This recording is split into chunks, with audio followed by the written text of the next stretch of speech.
Graças a Deus. Meus irmãos, é um privilégio da misericórdia de Deus nós estamos aqui mais uma vez com os irmãos na sede mundial.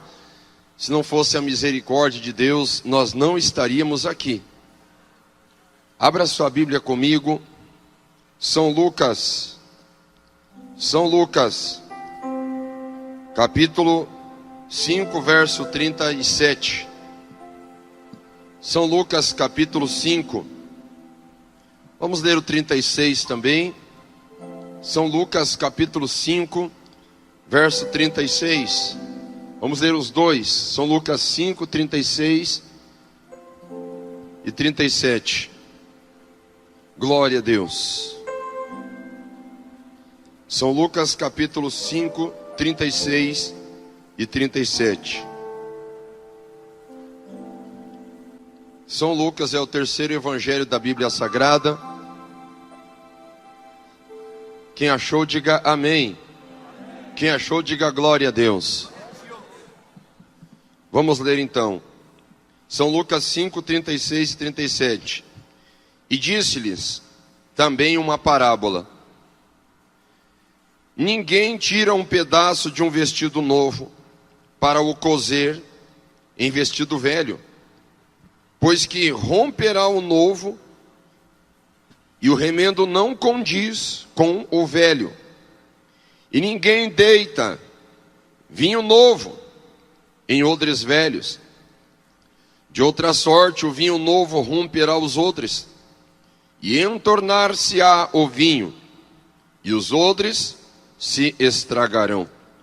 Mas o vinho novo deve deitar-se em odres novos, e ambos juntamente se conservarão. Levanta a sua mão, diga comigo: Senhor Jesus, perdoa os meus pecados. Fala comigo, fala conosco, através da tua palavra. O homem não é nada, mas a tua palavra é poderosa. Fala comigo, em nome de Jesus. Não o que eu quero ouvir, mas o que eu preciso. Amém. Assentai-vos e louvai a Jesus com as palmas bem forte.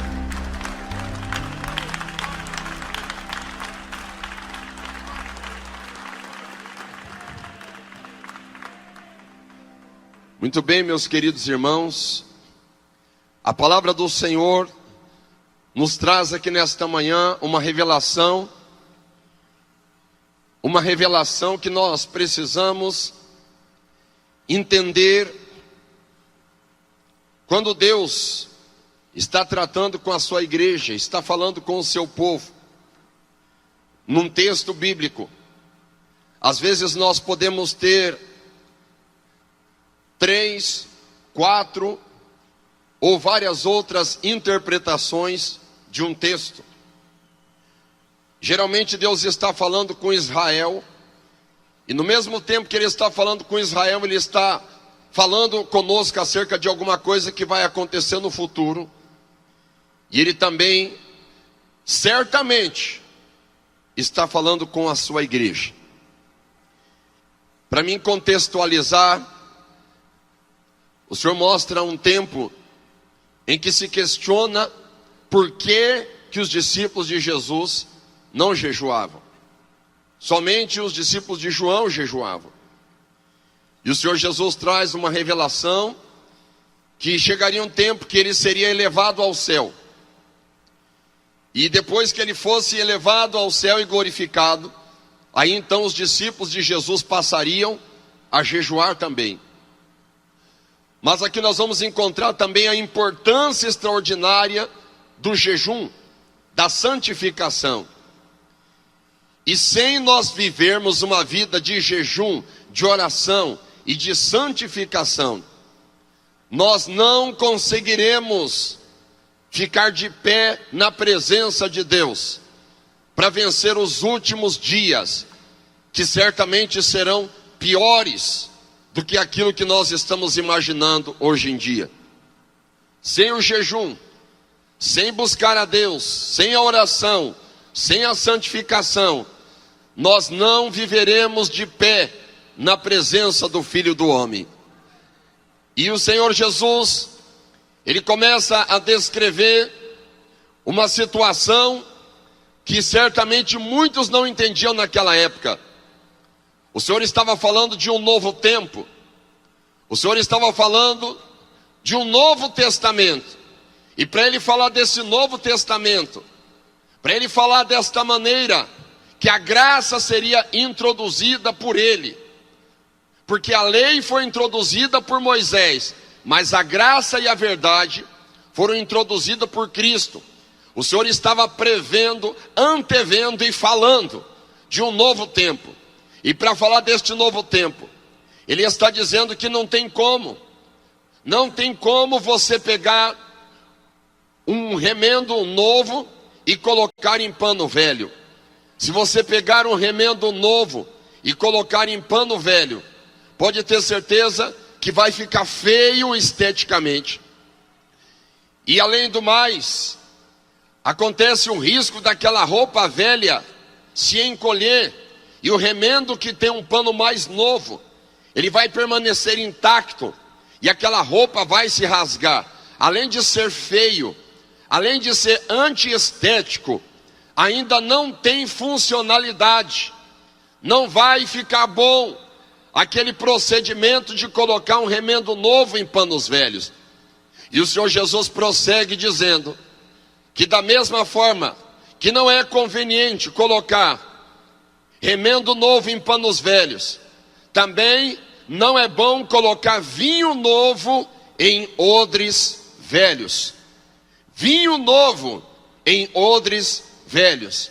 O vinho, os irmãos sabem o que significa. O vinho é produzido a partir do extrato da uva. É produzido a partir do extrato da videira, o vinho. E o odre?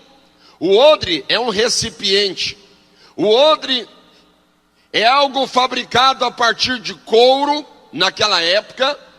E por ser fabricado a partir do couro, o odre, através da fermentação do vinho, ou através mesmo de alguma substância muito forte, o odre poderia se romper, poderia se estragar.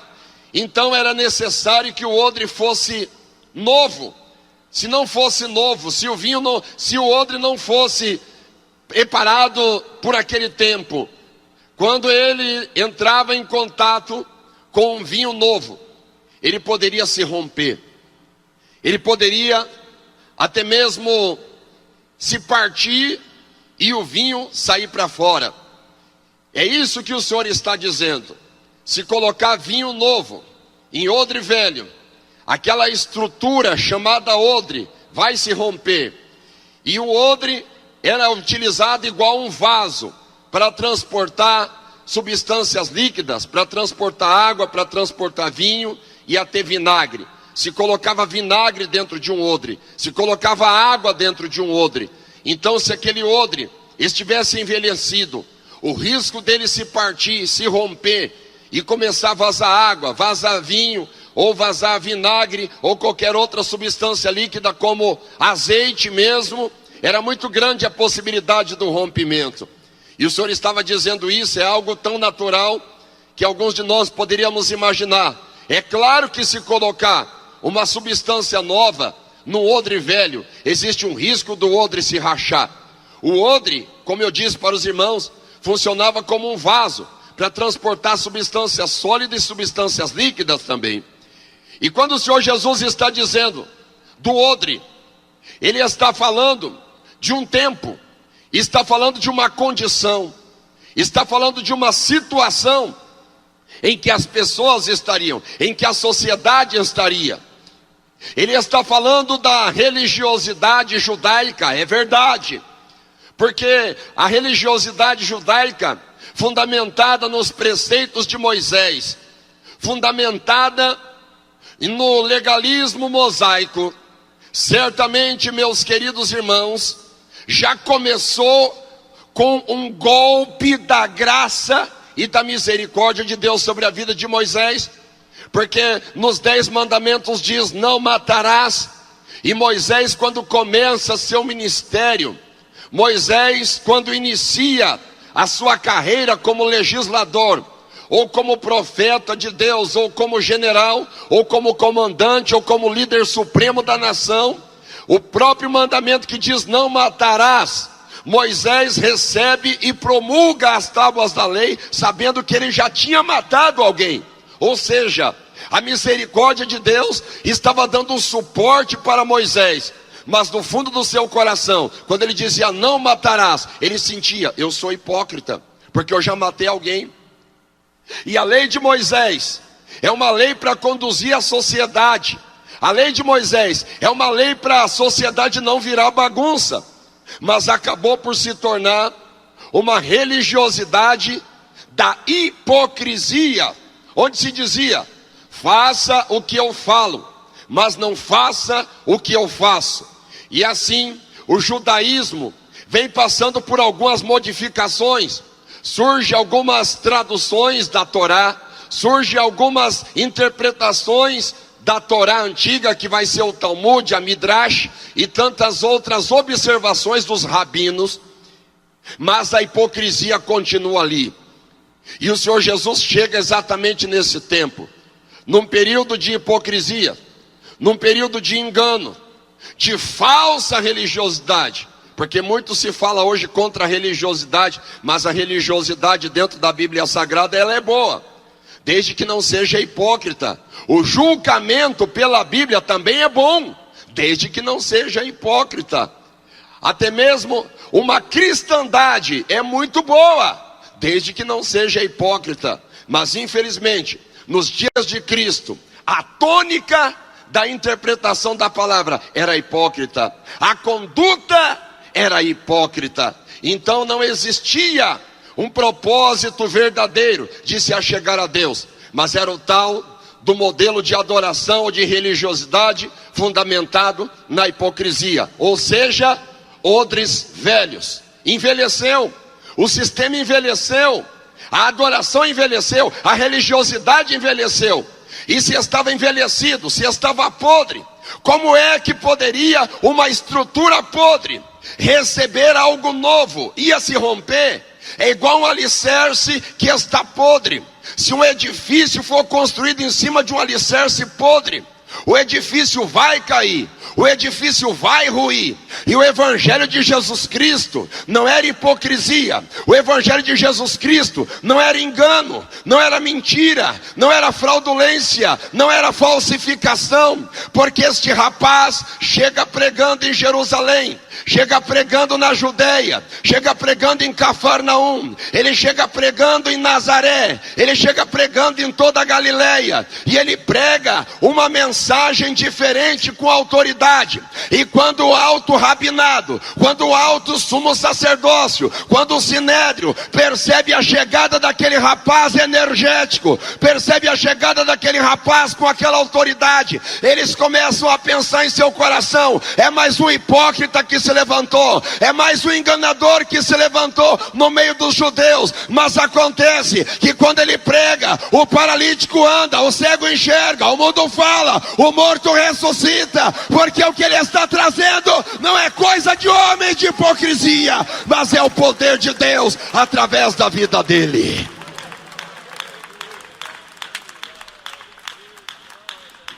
E assim ele chega com vinho novo. A Bíblia Sagrada diz no Evangelho de João, capítulo 1, verso 17, que a graça e a verdade vieram através de Jesus Cristo. A lei através de Moisés, mas a graça e a verdade vieram através de Jesus Cristo. O que é a graça e a verdade? Vinho novo. Como é que estava a sociedade judaica daquele tempo? Odres velhos, ou seja, um sistema corroído, um sistema corrompido, um sistema pernicioso, e que estava perto de se acabar. Exatamente nesse contexto que o Senhor Jesus chega, num tempo que o apóstolo Paulo vai chamar na plenitude dos tempos. O Senhor Jesus chega. O Senhor Jesus chega para estabelecer um novo tempo. E quando nós falamos do vinho novo, a cor do vinho é exatamente a cor do sangue. E é exatamente comparado a um sangue humano, que o vinho novo está sendo representado. E o apóstolo Paulo vai deixar isso bem claro em 1 Coríntios capítulo 11, verso 25. Este é um novo testamento no meu sangue. Este é um novo tempo no meu sangue. Isto é, vinho novo, mas os odres velhos se romperão. Os odres velhos não suportarão. A hipocrisia não vai aguentar. O engano não vai aguentar. O adultério não vai aguentar. O vinho novo precisa ser acomodado em odre novo. Odre velho pelo pecado vai rachar. Odre velho da idolatria vai rachar. Odre velho da mentira vai rachar. Odre velho da política vai rachar. É por isso que eu preciso alertar a igreja brasileira.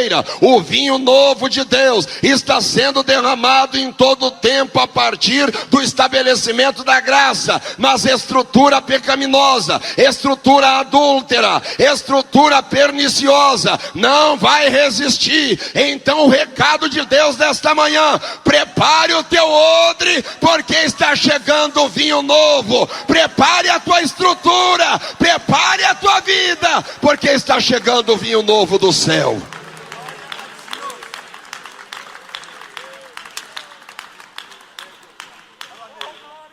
Preste atenção. Quando nós interpretamos a Escritura Sagrada e falamos de vinho novo, nós não estamos falando de nenhum modismo. Nós não estamos falando de nenhuma outra movimentação humana para substituir o vinho novo que já chegou. Já chegou. E este vinho novo é o evangelho que Jesus trouxe. Não tem mais nada para vir, exceto o evangelho que ele já trouxe.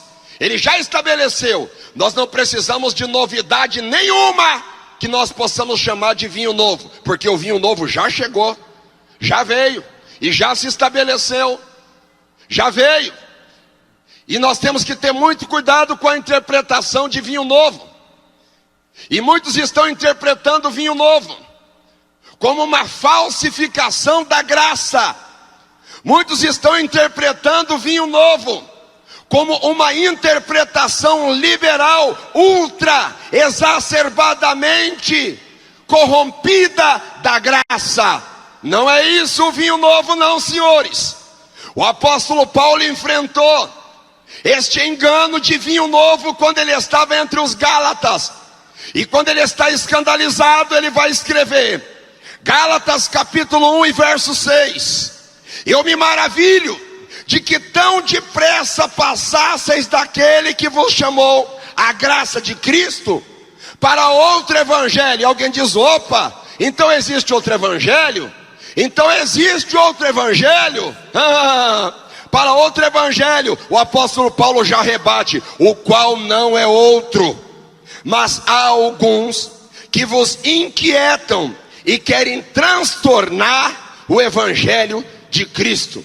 Se no tempo de Paulo já existia esta tentativa de transtornar o evangelho, dizendo, olha aí, é vinho novo, é coisa nova, está chegando coisa nova. Já se sabia qual era a intenção, não era evangelho coisa nenhuma, era fraudulência, era conspiração, era sabotagem para tentar transtornar o vinho novo. O vinho novo, meus queridos, é um sangue, e ninguém derramou sangue para trazer vinho novo. Não foi Paulo, não foi Pedro, não foi João, nem Tiago, e nem o doutor Lutero, doutor Calvino, não foi nenhum outro teólogo da modernidade. Quem derramou sangue para estabelecer o tempo chamado vinho novo se chama Jesus de Nazaré, que está aqui nesta manhã. Foi ele que derramou sangue para estabelecer um tempo chamado vinho novo. Só ele, ninguém mais.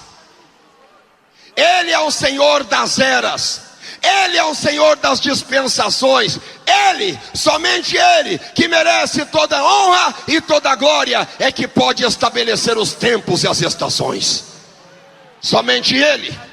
Glorifica o nome dEle nesta manhã. Se você acredita que Ele é grande, glorifica Ele.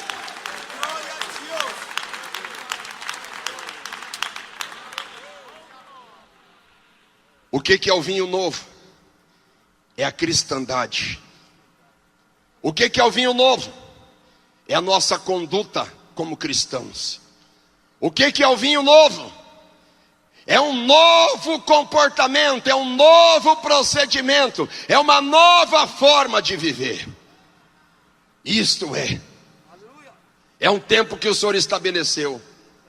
O vinho novo é a graça, é verdade que é a graça, mas é uma graça provida, amparada e apoiada na verdade. Porque a graça veio acompanhada da verdade, e não de forma alguma de qualquer outro tipo de comportamento diferente de verdade. É isso que o Senhor Jesus veio estabelecer: a graça e a verdade. Se o vinho novo é o Evangelho, os odres é o nosso corpo. E o nosso corpo é templo do Espírito Santo. Quem acredita, levante a sua mão. O nosso corpo é o templo do Espírito Santo. Só que acontece que a Bíblia Sagrada diz que nós somos renovados. Somos renovados. O apóstolo Paulo vai dizer em Romanos capítulo 12, verso 2, que nós temos uma renovação na nossa mente. Só que essa renovação da nossa mente, ela não é filosófica. Essa renovação da nossa mente, ela não é emocional. Essa renovação da nossa mente, ela tem que ser promovida pelo Espírito Santo. E se a nossa mente não for renovada pelo Espírito Santo, infelizmente, o nosso odre vai envelhecer. Vai envelhecer a cada dia que passa, nós nos tornamos mais velhos. Você pode olhar no espelho, você pode comparar com as suas fotografias. A cada dia que passa nós nos envelhecemos. E se nós não formos renovados, o nosso entendimento não for renovado pelo Espírito Santo, o nosso corpo, o nosso odre, o nosso templo envelhece também. E quando a gente menos espera, nós, mesmo crente dentro da igreja, seja pastor, seja presbítero, seja líder, seja o que for, se nós não formos renovados pelo Espírito Santo de Deus, essa nossa estrutura corpórea, chamada corpo humano, e a qual eu me refiro como odre, ela se envelhece. E sabe o que acontece com um crente quando ele se envelhece? Ele começa a pensar que nada é pecado mais. Ele já não tem diferença mais de um traficante, não tem diferença mais de um bandido, não tem diferença mais de um político mentiroso, não tem diferença mais de um pecador errante sem Deus no mundo, não tem diferença nenhuma. E esta é a vontade de Satanás para o crente, esta é a vontade do diabo para a igreja, que nós venhamos na igreja participar da Santa Ceia, que nós venhamos pregar, que nós venhamos cantar, que nós venhamos fazer a obra de Deus com a vida envelhecida, com uma vida ímpia, com uma vida dupla, tripla, quádrupla, na igreja como crente, na igreja cantando, pregando, fazendo a obra de Deus e despachando as atividades religiosas, mas lá fora, adúltero, mentiroso, enganador, profano, lascivo, blasfemo, enganador igual Esaú, e que está brincando com a santidade de Deus. Sabe por que que isso acontece? É porque o odre está velho, é porque o odre envelheceu, e não cabe vinho novo dentro desse odre. E se o odre é o nosso corpo, se o odre é a nossa espiritualidade, Deus manda eu te perguntar: o vinho novo em forma do cálice vai ser ministrado nesta manhã, você está preparado para tocar no corpo e no sangue de Jesus? E se você me responde: pastor, a minha vida está complicada, eu não sei o que fazer, Deus está te dando um renovo aqui hoje. Deus está tocando na tua vida aqui hoje. Você precisa ser renovado. Você precisa ser renovado.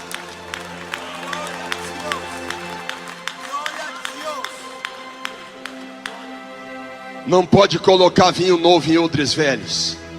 Não pode.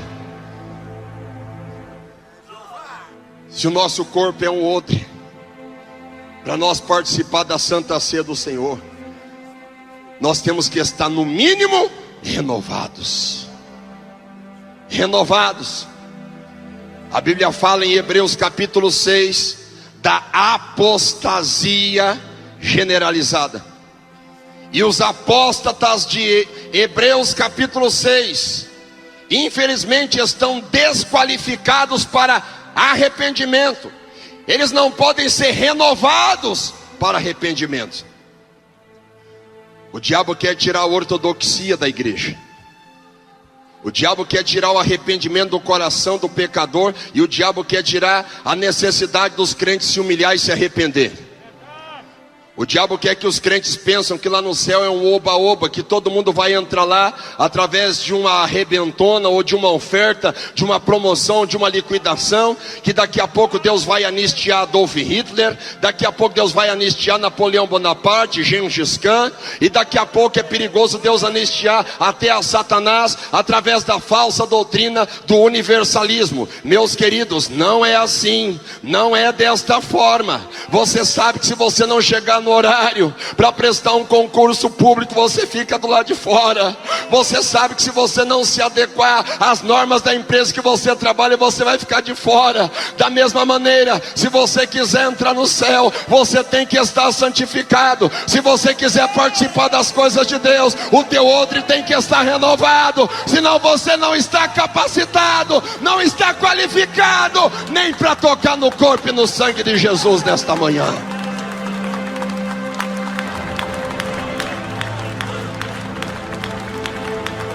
Olha aqui para mim, me escute, me escute. Se você porventura está com odres velhos, e você não pode receber vinho novo no odre velho, se o teu corpo está corroído pelo pecado, pela iniquidade, pela vaidade, pelo mundanismo, se você está desta forma e você reconhece que não pode receber o vinho novo porque o teu odre está velho, e você sente receio, talvez até vergonha e temor de tocar no corpo e no sangue de Jesus, você se sente indigno de participar da Santa Ceia aqui, eu quero que você me responda. Se você se sente desqualificado para participar da Santa Ceia aqui nessa manhã, será que você está preparado para participar das bodas do Cordeiro? Se aqui você sente que você é incompatível, imagine as bodas do Cordeiro. Vinho novo em odres novos. Fiquem de pé, por favor. Vinho novo em odres novos. Aleluia. E vou dizer mais: o mundo vai de mal a pior. Satanás está promovendo toda a sua arruaça, e ele vem para roubar, matar e destruir. Roubar, matar e destruir.